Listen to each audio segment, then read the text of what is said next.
Good evening and welcome to ILTV Weekly. With me this evening are Reserve Colonel Miri Eisen and former Knesset member Rabbi Dov Lipman. Issues to be discussed tonight are a call from the head of the government coalition to take away the citizenship of the head of B'Tselem, Defense Minister Avigdor Lieberman's revealing interview with the Arabic newspaper Al-Quds, and we open with the latest development in the UNESCO vote that fails to recognize the Jewish holy places in Jerusalem.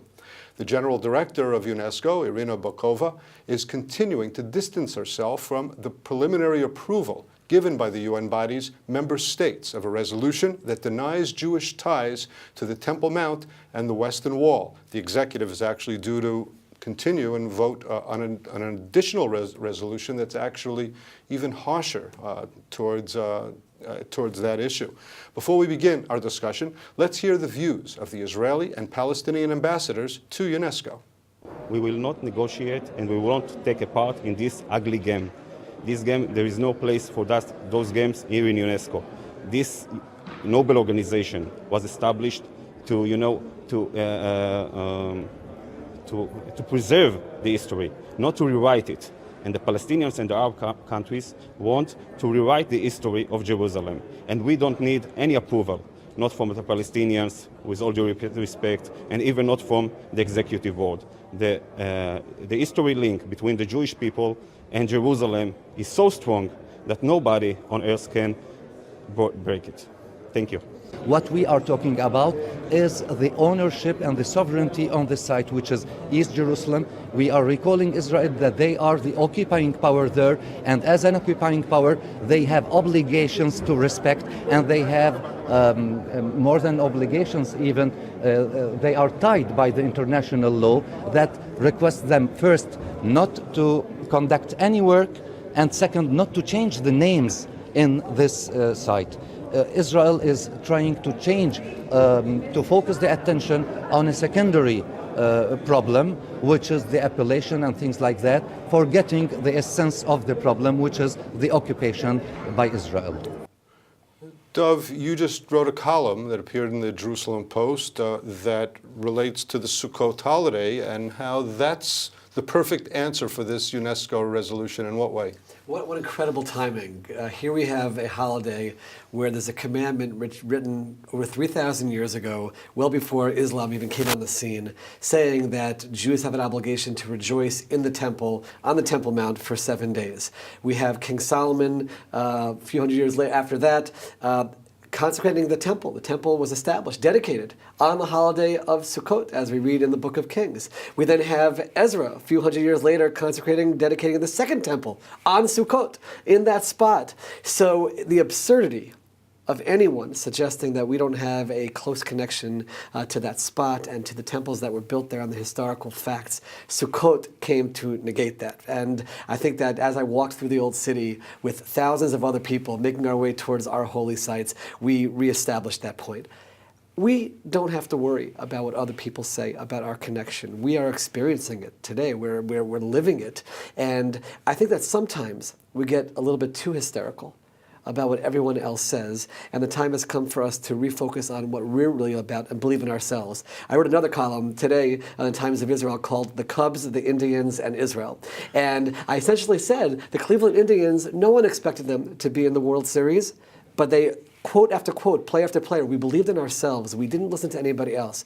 Israel has to start living that way. We can become champions that way. But just looking at our own traditions, looking at our own sources, at our own convictions, and ignoring the idiocy that's coming out of these bodies like UNESCO.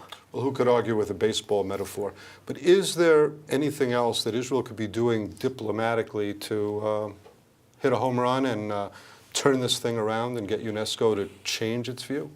I don't think that you can actually turn this around, but I do think that this is a war of words. When I talk about a war of words, the problem with this resolution isn't actually, not that I agree with what the Palestinians said, they're talking there about the occupation. The problem is about the wording. It's about the headline. It's about what people notice. If you call this place Haram el-Sharif, the holy sanctuary, and you don't say the word Temple Mount, you are negating what is physically there on the ground.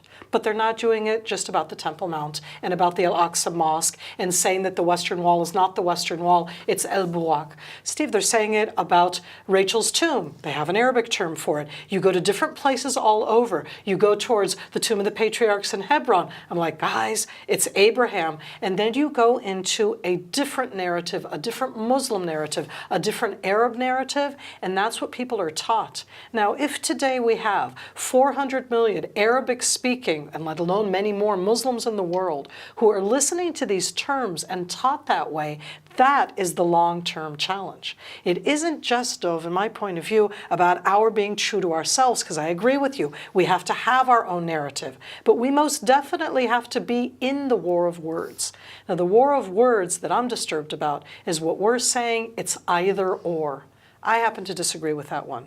I don't think that it is the Western Wall and not Burak, that it is the Temple Mount and not the Holy Sanctuary. And I think that as the sovereign, we are the responsible adult. We're the ones who should acknowledge that there are additional traditions, as they say, 1,300 years the Muslims have been there. Yeah, we were there before, but for 1,300 years they've had their traditions, and we should be acknowledging those traditions also. Are you saying that we deny the presence? I mean, we always talk about Jerusalem as being the center of three great religions, don't we? We do. I think that as the sovereign, we have a responsibility that when you take the authority, and we took the authority, and I'm proud of the fact that we call it our capital, that it is ours, that we run it, you also have enormous responsibility that comes with that. And there is no question, and here I understand that other narrative that's coming out, that there are voices here in Israel, in Israeli society, that have been trying to negate other connections to this holy city. Dov, this kind of reminds me, maybe it'll actually contribute to Jewish unity. It kind of reminds me of the Zionism is Racism resolution in the UN, which did, I think, more for Jewish unity and Jews, you know, being together against something.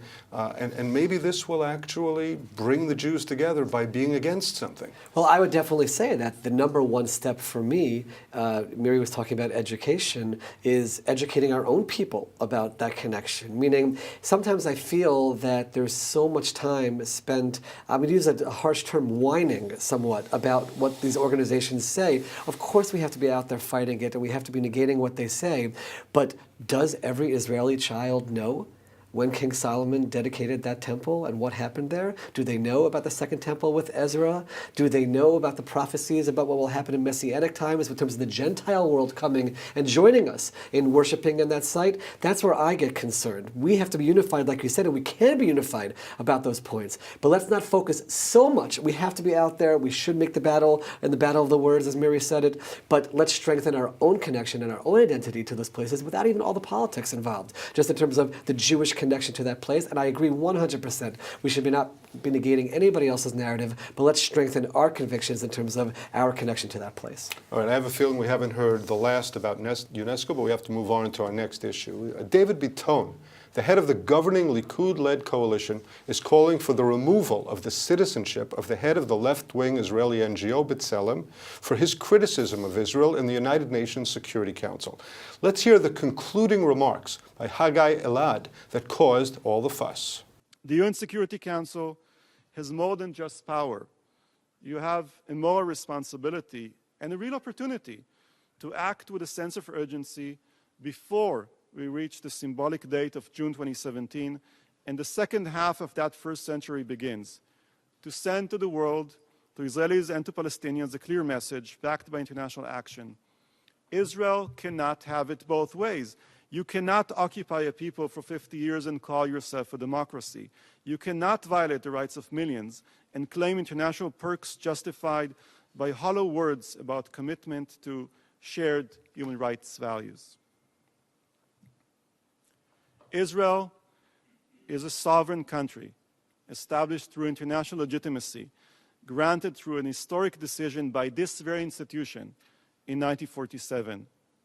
I am a citizen of that country. It is my homeland. For most of my country's existence, the world has allowed it to occupy another people. I have lived my entire life, every single day of it, with that reality. Millions of Israelis and Palestinians know no other reality. we need your help. 50 years of temporary occupation are too long for even a single person on this planet to accept such a contradiction in terms. The rights of Palestinians must be realized. The occupation must end. The UN Security Council must act, and the time is now. Thank you very much. So, Miri, David Biton said that B'Tselem had Haggai Elad crossed the line of freedom of expression by betraying the state and its citizens. Is that the case? I find it interesting that he calls to take away the citizenship of an Israeli who has an opinion and openly discussed it and presented it in the world, and I can completely disagree with it, but I have no problem with the way that he spoke, and yet David Biton never called for anybody to take away the citizenship of somebody who murdered and assassinated an Israeli prime minister. Perhaps I would take him more seriously if he would think that the crime of assassinating a prime minister is something that you should take citizenship away, rather than standing up and criticizing Israel. This does not mean that I condone or accept what Haggai said in the United Nations, but to me, he's not the problem. The United Nations invited him. It wasn't that he stood up and said, "Hi, I want to talk there." Somebody invited him. Somebody had an agenda. They brought him there, and he presented his position, which is a fringe position within Israeli society, but it isn't one that does not exist here. Well, Dov, should Israeli NGOs be permitted to criticize the country in major international forums without impunity? There's freedom of speech. That's something which we believe in. I didn't hear anything. I completely disagree with his perspective about things, but I didn't hear a call for the destruction of the state of Israel. I didn't hear a negating of the existence of the state of Israel. He even called himself a proud citizen of a state, of a sovereign state of Israel. What people who are watching have to understand, and this is something which I learned in the Knesset, is that there are statements that are made very often, which is pure internal politicking, people who make extreme comments within Israeli society and the Israeli political system to shore up their position within various primaries and the like. It's an absurd statement to take away somebody's citizenship, but David Biton, for some reason, he feels the need to strengthen his right-wing credentials and to sound more extreme, and therefore he came out with this.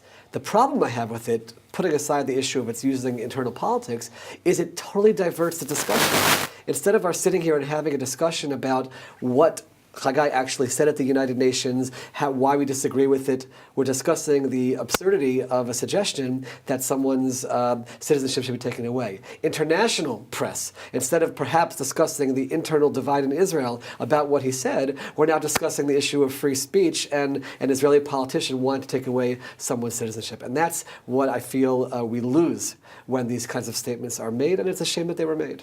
But about the issue now. We're approaching 50 years of Israeli, well, the world calls it occupation. Some Jews will call it liberation of the West Bank, Judea and Samaria. Can Israel continue on controlling those areas the way we have been for the next 50 years? I think not. I think that it is a different opinion of different Israelis.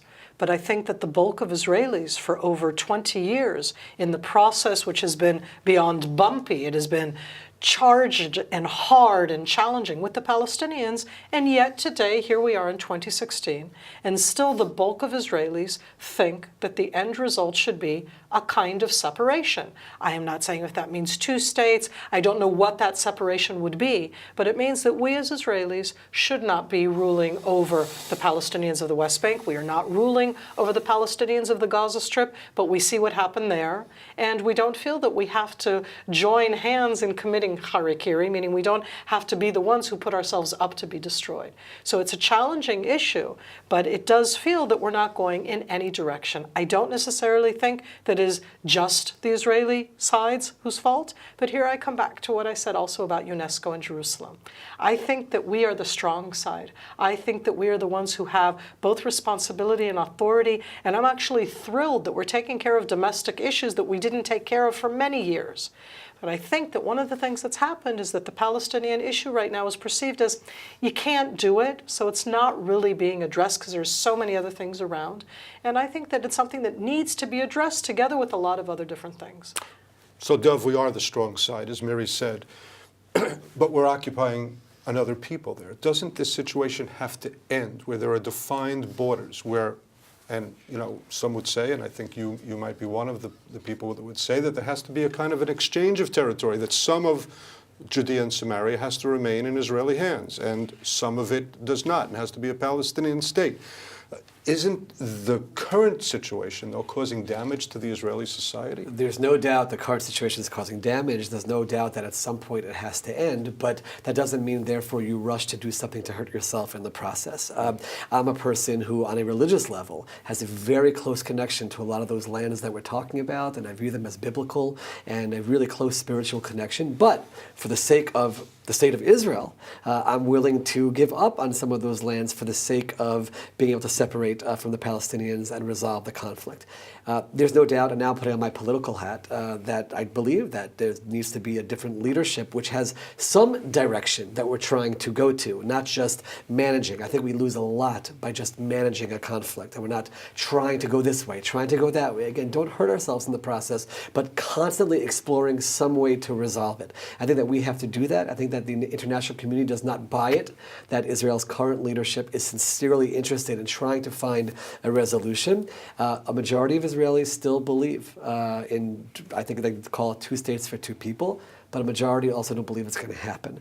I think that there has to be more done on a leadership level to get us there. And again, both sides have a lot that they have to do, but there's no doubt that it does cause us significant damage internationally, and also I think internally, to be dealing with the situation the way it is today. The question is, how do we get to a resolution? And that's the magic question. I just hope that 50 years from now, well, I don't know if we'll all be here, but if 50 years from now, whoever will be here in our place will be talking about this issue and asking the same questions.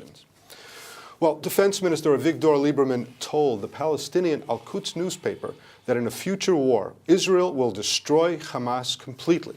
But he also said that Israel has no interest in initiating a new conflict and would be willing to help rehabilitate Gaza, lift the blockade, and allow the development of economic infrastructure, including a seaport, if rocket launches, attack tunnels, and gun running from Gaza are stopped. Do we have a partner in Hamas for these kind of comments? I mean, I'm sure that they read Al-Quds. The interview appeared in Arabic. Are they looking at this as a serious offer from the defense minister and considering it? Look at what it did inside the West Bank, and then you're asking me about the Gaza Strip and the Hamas. I would say perhaps, but not a vocal one.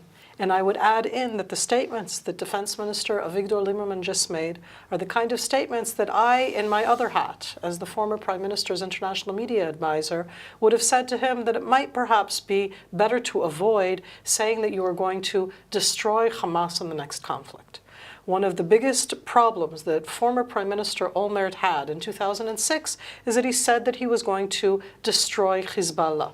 And you don't live down that statement when it doesn't happen. Bibi also said he would destroy Hamas. How do you destroy? And no, I have to tell you that in 2014, Prime Minister Netanyahu did not say that he would destroy Hamas. They were actually very responsible in the statements that they made. During the election campaign, he said. Before that, true. After.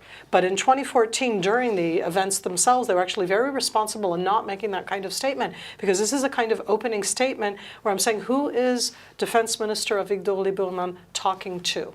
He's in Al-Quds. It's a Palestinian newspaper that's based in Jerusalem. He's talking to people who are the ones who are willing to negotiate. And there has been such a ruckus at that newspaper and in the West Bank over the comments that the defense minister made that they let him even be interviewed there. And how did they not ask him the hard questions? That's what they're asking now in Palestinian society. So are Hamas interested in what he has to offer? I would say that they poo-poo it. They're not even listening to it. They don't believe him. They don't think that that's true. I don't think, by the way, that they believe that he thinks he's going to destroy the Hamas in the next round, so that for them it's all talk. He also spoke not only about Gaza, he also spoke about his vision, Lieberman's vision, for the future in the West Bank. And one of the things he said is that there has to be a kind of a transfer of populations, with some predominantly Jewish areas becoming part of Israel from the West Bank, and other areas like al-Fahim, which is inside the Green Line, inside Israel proper, should be transferred over to the Palestinians. He had talked about that in the past as an election platform. But this is him saying it as defense minister. Is that a serious comment? If I'm not mistaken, Avigdor Lieberman is the one who said that if he becomes defense minister, the leader of Hamas has 24 or 48 hours to live, and then he will assassinate him, and that hasn't happened. These kinds of statements, there's a lot of bravado. These are things that we've gotten used to, and I certainly agree with Miri that Hamas is not looking at these statements and now shaking and afraid of what's going to happen. You have to separate between the comments that are made and reality on the ground. During the war in Gaza, I was people were emailing me nonstop. I was a member of Knesset. Why aren't we destroying Hamas? Why aren't we?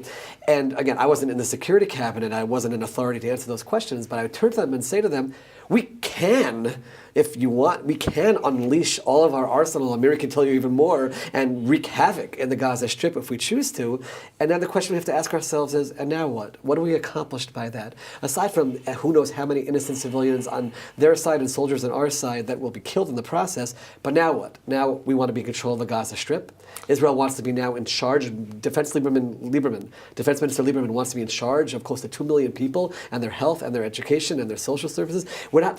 People have to think beyond just the emotional gut feeling that we have about this conflict. Well, isn't it an interesting carrot that he's offering them? He's also warning about the stick, but he's offering the carrot of you can have a seaport, you can have infrastructure rebuilt, you can have peace. A peaceful situation, living alongside Israel without even having to sign an agreement. I think that it also has to do with each one of us and how we listen to that interview. That interview is an interview that was in a print newspaper, which is passé in its own way. And it depends what stage you got along the way when you read the entire thing. I don't think that Hamas got to the part about the seaport, because that, by the way, was quite near the end. First, he declared that he would destroy Hamas in the next one. Well, they got their attention. Yeah, I actually have to, as I've said, prime ministers in the past have made statements. I don't think that's an attention getter. I think that that's a statement which is, in this case, not necessarily focused on domestic Israeli. In this case, I actually think that it has to do also with regional. We have a lot of challenges that are in and around us. What's happening inside Sinai right now, and that's directly connected to Hamas and the Gaza Strip. So there's something else additional to be deterred there. When we look around right now, I don't think that Hamas are the ones that we need to be focused in that sense right now. They are in between a rock and a hard place. They are at the lowest strategically that they have been for many years. That's, excuse me, a good thing for Israel, not a bad thing for Israel. I do happen to believe, and this actually relates to the previous discussion as well, that building up the Palestinian people economically, I think that's the best strategy that we can take. When I travel around the world, I tell people, don't divest from the situation. Be investing in the Palestinian people. And therefore, if Israel was serious and wanted to try to find a way to make things easier for people in the Gaza Strip, while of course taking our security concerns into account, I think that's a wonderful thing that could be done. It should not be done on the heels of we're going to destroy Hamas and the like. It should be done as an actual initiative to try to reach out and make things better either in the Gaza Strip or in the West Bank. That's something we absolutely should be doing, and it'll also help us in the international arena just to show our sincerity that we are seriously interested in making lives better for these people. And I do believe we are. I just don't think we're doing a good enough job of projecting that externally. We're almost out of time now, but I just wanted to come back just for a moment about that El-Fachem comment by Lieberman. He would argue that the people there consider themselves Palestinians anyway. They don't really consider themselves Israelis. And he would argue also that Israel would be better off without all of those people, I think he said, receiving welfare. Is he also willing to get rid of all of the people in Israel who receive welfare because it may be some of his constituents? Does he want to just change the borders when it's convenient for him one way or the other? Israel is a democracy. In our democracy, we have diverse groups within it. I agree, the people in El-Fachem do not wake up and say, I am a Zionist Israeli. But they're Israelis, and they hold Israeli passports. And I just went on this holiday to Cyprus, and our plane was a mixture of Arab Israeli citizens together with Jewish Israeli citizens, and we have some in common and some not. You don't just go about throwing those about, but it's not new. He's been saying this for his entire political career. But the worst thing about it is that it stokes the flames in the Israeli Arab society and gives a voice to the extremists. We need to be reaching out to the moderates, and there are so many who would rather live in Israel than any other country in the Middle East. They had not able to say it openly at the moment, but we need to reach out to them and embolden them and strengthen them. And these kinds of comments only give voices to the extremists and quiet the moderate voices who we have to live with. We have to find a way to coexist with tolerance. That's where we have to be placing our efforts. And unfortunately, Minister Lieberman's comments only hurt that cause. Sorry we're out of time. I was having a good time today. That's all the time we have for today. Once again, I want to thank our guests, Colonel Miri Eisen and Rabbi Dov Lipman. I'm Steve Leibowitz, and until next Tuesday, thanks for being with us at ILTV Weekly.